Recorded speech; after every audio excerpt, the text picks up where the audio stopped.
Oke,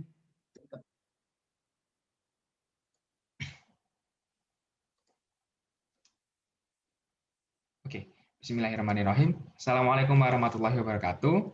Baik, Waalaikumsalam warahmatullahi wabarakatuh.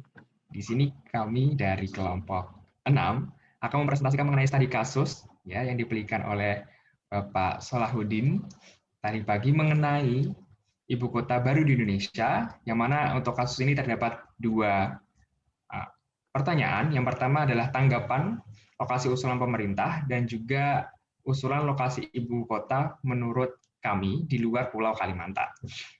Baik, yang pertama, mengapa di Kalimantan?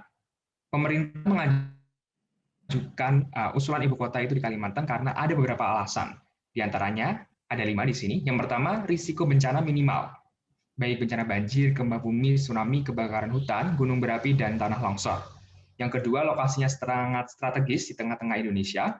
Yang ketiga, berdekatan dengan wilayah perkotaan yang sudah berkembang, yaitu Balikpapan dan Samarinda. Dan yang keempat, telah memiliki infrastruktur yang lengkap, relatif lengkap, dan yang terakhir adalah telah tersedia lahan yang dikuasai pemerintah seluas 110.000 hektar. Nah, lalu bagaimana pendapat kami mengenai lokasi ibu kota yang pemerintah usulkan di Kalimantan Timur khususnya ya? Yang pertama, lokasi pemilihan tersebut sudah baik ya, karena secara aktivitas tektonisme dari sisi geologi, daerah tersebut relatif aman akan gempa dibandingkan dengan di daerah Jakarta, ibu kota yang sebelumnya. Mengapa daerah tersebut lebih aman dari sisi tektonisme dibandingkan Jakarta? Karena jumlah struktur sesar aktif yang jauh lebih sedikit daripada pulau-pulau lain di Indonesia. Selain itu juga lokasinya cukup jauh dari zona tumbukan lempeng atau megatrust. Dan yang terakhir, alasan terakhir adalah beberapa struktur sesar di Kalimantan kondisinya sudah berumur tersier sehingga segmentasinya banyak yang sudah tidak aktif dan tidak memicu gempa. Nah, di gambar sebelah kanan ini sumbernya dari BMKG, bisa dilihat bahwasanya titik-titik tersebut adalah titik-titik gempa, dan di daerah Kalimantan ya masih ada titik-titik, namun tidak sebanyak di daerah lainnya yang ada di Indonesia. Seperti yang disampaikan sebelumnya, di Kalimantan ini masih ada sesar ya, yakni ada sesar Maratua dan sesar Mangkalihat yang terletak di Kabupaten Berau dan Kabupaten Kutai Timur yang masih menunjukkan tanda-tanda keaktifan. Kemudian dalam peta yang sebelah kanan juga ada peta seismis. Dua sesar besar ini memiliki aktivitas kegempaan yang cukup tinggi dan membentuk klaster sebaran pusat gempa yang berarah ke barat sampai timur. Lalu bagaimana pengaruhnya kepada lokasi usulan pemerintah ibu kota yang ada di Kalimantan yang lokasinya itu sebagian ada di daerah Kabupaten Kutai Kartanegara dan juga sebagian ada di Penajam Pasir Utara. Nah, pengaruh aktivitas sesar tadi mampu melepaskan gempa bumi tektonik dengan magnitudo maksimum 7. Ini prediksi ya. Dan apabila terjadi gempa dengan magnitudo 7 pada salah satu sesar yang aktif ya, Meratus dan sesar Mangkalihat, maka intensitasnya bisa 5-6 mmi. Yang mana intensitas tersebut punya potensi yang destruktif. Sedangkan untuk sesar Adang Paternoster ya, data menunjukkan sesar yang memanjang hingga daratan Sulawesi ini masih diteliti dan belum disebutkan sebagai sesar yang aktif. Nah, selain itu juga daerah Kalimantan Timur ini menghadap pesisir yang mana di daerah depannya adalah daerah Sulawesi, yang mana daerah Sulawesi adalah daerah yang cukup aktif dari segi tektonisme. Maka dari itu, memungkinkan sekali apabila terjadi gempa di daerah Sulawesi, kemudian menciptakan gelombang besar yang menuju ke arah Kalimantan Timur ya, lokasi ibu kota yang baru. Maka dari itu perlunya ada antisipasi dari pemerintah, misalkan kalau jadi mendirikan di daerah tersebut ya, baik antisipasi secara struktural maupun non struktural. Nah, kemudian apakah ada bencana lain selain yang berpotensi yang seperti yang kita sebutkan sebelumnya? Masih ada. Secara kondisi geologi regional, daerah ini banyak tersusun endapan aluvium yang merupakan hasil aktivitas sungai ya. Dan akibat aktivitas sungai, dan seperti yang kita tahu di Kalimantan itu banyak sekali sungai, maka sangat berpotensi sekali untuk terjadi banjir, apalagi posisi ibu kota yang diajukan oleh pemerintah itu terletak di hilir sungai.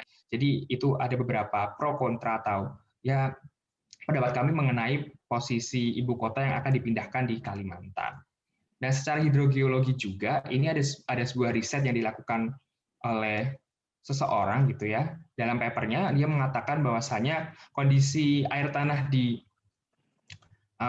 daerah tersebut, daerah Panajam Pasar Utara itu bisa baik, bisa juga buruk gitu. Tergantung bagaimana nantinya apa kebijakan yang akan dilakukan pemerintahnya. Maka dari itu dari penelitian ini, prediksi yang dilakukan ini, sebaiknya pemerintah juga memperhatikan salah satu aspek ini agar kondisi di Jakarta sebagai ibu kota sebelumnya, yakni ada penurunan muka air tanah itu tidak terjadi lagi. Maka perlunya sekali pemerintah untuk menyusun kebijakan yang benar-benar tepat seperti itu. Lalu, kalau dari Kalimantan, gimana? Baik, selanjutnya akan saya terangkan bagaimana jika kita membangun ibu kota Indonesia itu bukan di Kalimantan. Nah, di sini kami mengusulkan bahwa Kabupaten Lampung Timur yang berada di Provinsi Lampung itu adalah salah satu kandidat yang cocok sebagai tempat atau daerah yang bisa kita jadikan ibu kota di Indonesia. Nah, lanjut.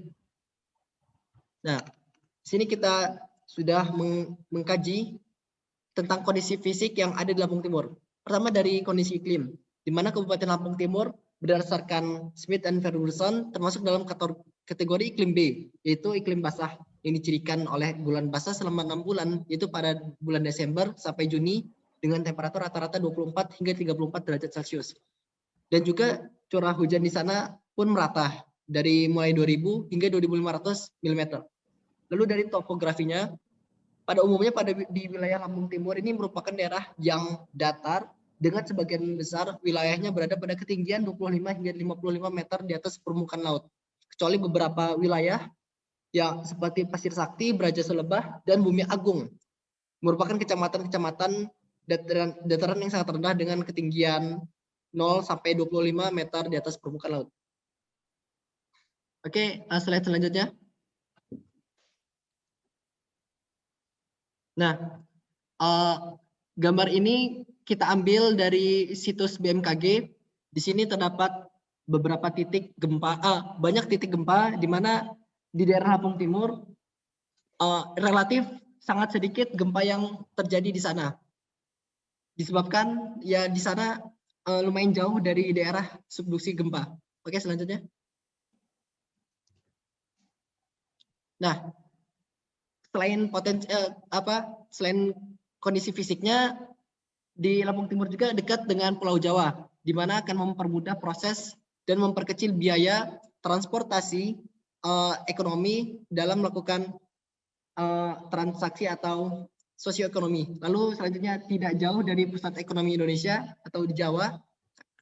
Lalu posisi strategis dan memiliki cekungan air tanah sebagai sumber air yang bisa menjadi potensi cadangan air yang ada di sana. Lalu memiliki potensi tambang, minyak bumi, mineral besi, pasir kuarsa, serta bahan bangunan basal. Lalu di sana ada Taman Nasional Waikambas yang menjadi pusat konservasi flora dan fauna yang mungkin bisa menjadi objek wisata yang menarik. Lalu pembangunan pelabuhan. Di Lampung Timur saat ini masih belum ada pelabuhan. Namun jika di sana kita bisa membangun ibu kota, mungkin berpotensi karena di pantai di sana meskipun memiliki kelandaian yang cenderung sangat landai karena gaya gelombang yang terjadi di sana serta pasang surut yang cenderung dengan rentang yang sangat kecil menyebabkan sedimen di sana begitu banyak, sehingga jika kita pikir itu tidak bisa atau sulit bagi kapal besar untuk berlabuh. Namun karena gaya yang terjadi di sana, gaya erosi di sana sangat kecil, kita bisa menjadikan itu sebagai keuntungan. Kita bisa membangun pelabuhan yang kita bangun di atas laut, sehingga karena erosinya kecil membuat bangunan tiang-tiang atau pasak-pasaknya itu tidak tererosi, maksudnya bisa lebih tahan lama. Oke, selanjutnya. Mungkinkah terjadi bencana? Mungkin saja di Lampung Timur terjadi bencana, khususnya bencana banjir. Hal itu disebabkan karena di sana terdapat das atau daerah aliran sungai yang menunjukkan angka yang besar, yaitu lebih dari 50. Yang berarti terjadi kelebihan air pada musim penghujan dan kekurangan air pada musim kemarau yang disebabkan menurunnya fungsi hidrologis kawasan hutan lindung. Nah, hal itu terjadi ketika terutama di musim penghujan, di mana curah hujannya sangat tinggi, dan ketika musim kemarau malah sebaliknya, atau sifat dari sungai efemeral. Hal itu pernah terjadi beberapa kali di beberapa desa-desa yang ada di Lampung Timur, yaitu yakni adalah bencana banjir bandang. Namun mungkin kita bisa membangun kota di daerah yang memiliki ketinggian relatif tinggi serta jauh dari lingkungan sungai. Sehingga kami bisa menyimpulkan bahwa Lampung Timur itu adalah salah satu kandidat kota yang bagus sebagai ibu kota Indonesia. Baik, saya sedikit menambahkan. Jadi sebenarnya untuk bagaimana kota itu bisa menjadi lebih bagus itu kembali lagi ke kebijakan pemerintah dalam menyusun kotanya gitu. Belajar dari ibu kota sebelumnya, sebaiknya pemerintah bisa menerapkan hal-hal yang baru yang mana pastinya mengurangi atau bahkan bisa menghilangkan apa yang menjadi kekurangan dari ibu kota sebelumnya. Dan di ibu kota yang baru ini, khususnya kalau kami usulkan di wilayah Lampung Timur ini, bisa menjadi ibu kota yang lebih baik daripada yang sebelumnya, seperti itu. Dan mungkin cukup sekian dari presentasi kami, kurang lebihnya mohon maaf. Saya Iqbal Perdana dan saya Andri Reza Mega Putra. Izin pamit undur diri. Wassalamualaikum warahmatullahi wabarakatuh.